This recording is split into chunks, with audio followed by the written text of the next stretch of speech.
Hello and welcome everyone. Today I'm giving you a different story. It's not Age of Empires 4. This is not a guide video. We can say this is a guide video, but something that happened to the yesterday with me. Because now it's already the next day, but it was very hard to sleep. Like I just lay down on the bed and I was like, "Oh, I don't know if I can sleep today." So what happened? Yesterday, I was in the kitchen. I was cooking for some eggs for myself. I wanted to eat a little bit of soup, but some soups great with eggs. So I was like, okay, just gonna do my stuff. I'm in the kitchen. Everyone is talking, having fun, my family, etc. And suddenly, I just heard a sound, a noise.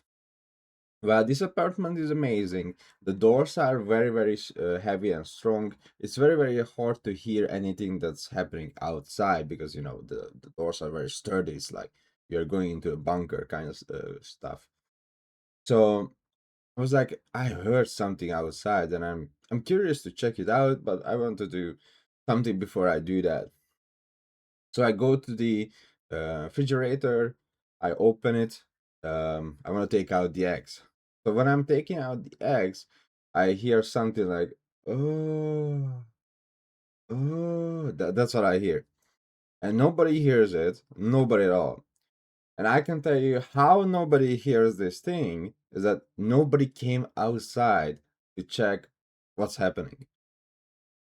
So I just put down the egg. I'm not start cooking or anything. I just look outside with the spy thing, that you have on the door. Everyone has it on the door to check what's outside, and I see a man laying on the floor.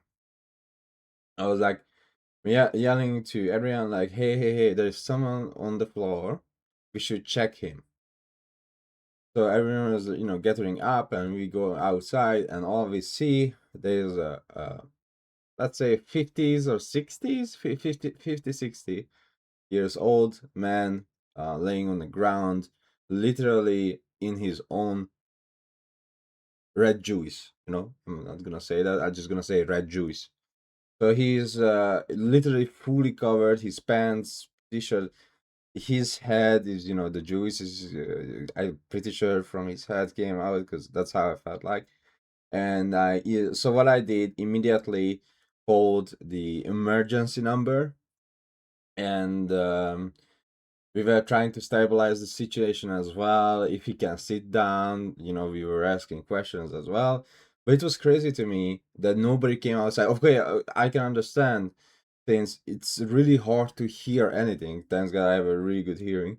But I really do have.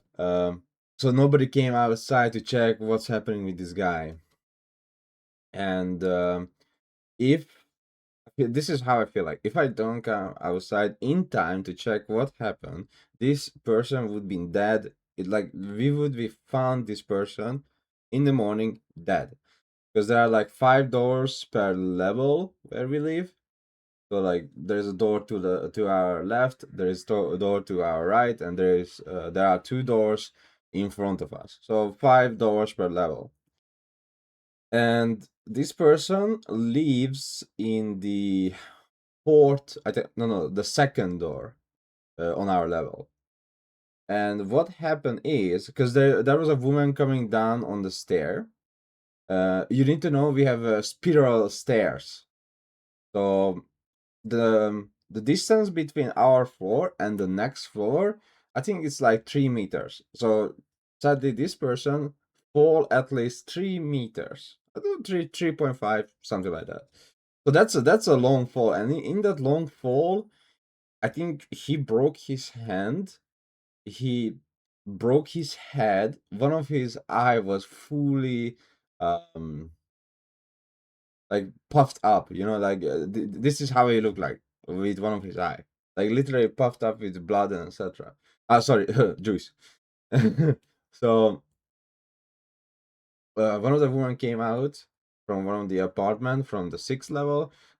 She's saying that this person tried to go into her apartment, so knocking the door and etc. When I went closer to this person, he smelled alcohol. Like he was literally buzzing with alcohol.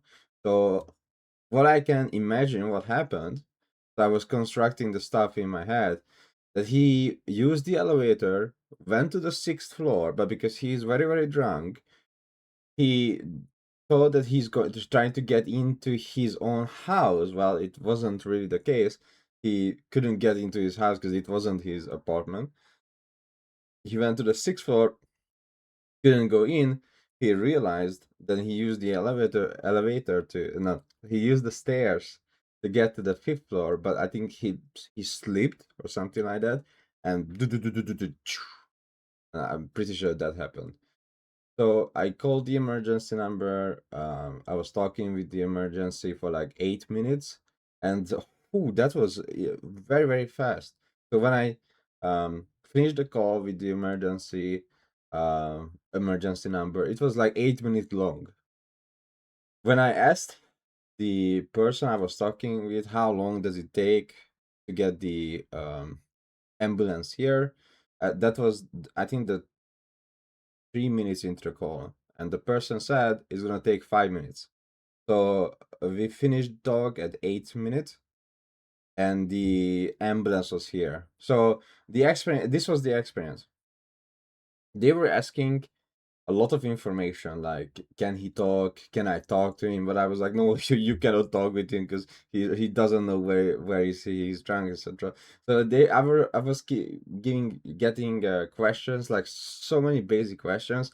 A little bit I felt like I'm getting rage baited. Sorry, but the amount of questions I got from the emergency, when I called the emergency number, like very stupid questions, like, can I talk with this person? I was like, no. Did you see when he fought? I was like, no. But did you see when he fought? No. So there was like so many questions that doesn't make sense. I mean, I can understand because maybe this is protocol or something like that. But some of the questions that I got from the emergency, it was so weird, like out of place. It just doesn't make sense. I guess the reason behind that, because they want to filter like fake calls and etc. Of course, this wasn't fake at all. So, what we were doing while I was doing this call, so I had my mom and my dad there as well to hold the situation. We did not try to much approach the person because we were scared that we touch something wrong or do something wrong. Because again, like his head was a little bit like bloop, he had the dent in the head because of the fall. So we really didn't want to touch. So I wasn't really given advices from the emergency to like what to do with him. Like, should we let him to sit or should we put him into a position to lay down? Because when you see something like this, you have no fucking idea what to do because there's like a huge uh, pool of juice around this person. He is full juice, blood everywhere, and you just don't know what the hell should you do, right? So got the information. I was asking like, okay, this is amazing. This is what I thought. All these questions are amazing, but can you like tell us what to do or something like that? And I was told to, if you have a clean towel, put it to the head and etc. Um, so there was a girl, as I said, the girl is coming down from the um, um sixth floor, who is this guy trying to get in, not into his apartment. She give us a towel, so we just put that to the guy's head, like where was the bleeding coming from, to put pressure so he doesn't bleed out on us. Oh, that was that was an experience that I would have never thought I gonna see, and I hope he survived or something because we of course we don't know anything, but I hope he survived because if I don't come outside in time and I don't call the emergency number to get ambulance here as soon as possible, and again, like hats off to the ambulance, they came here so fast, four of them, not just one person, four-person, two women and two men, came to this situation, and it, it was really nice to see that they covered everything. So at the end, what we did, we mopped up everything outside so it doesn't, it's not full of blood everywhere. So at least we clean the staircase. So yeah, um, I'm happy. I hope he survived, and well, let's see if he comes back, right? Because he lives next to us. I don't know this person. I don't know what his name. I don't know anything about him. Why did I help him? Because I think even though I don't know someone, the first thing I would still do is to help that person, because now imagine if I didn't came out. Like, if, let's say nobody realizes till the morning, and what I see in the morning when I go to gym is that someone is just dead there, right? That would be crazy. So yeah, I'm happy I did, and please be safe. And when you're drinking alcohol, don't drink that much. You know, my guy didn't even knew what's happening with him. He was literally laughing while he had broken stuff. Like, yeah. All right. Have an amazing day. I wish you a really, really nice day.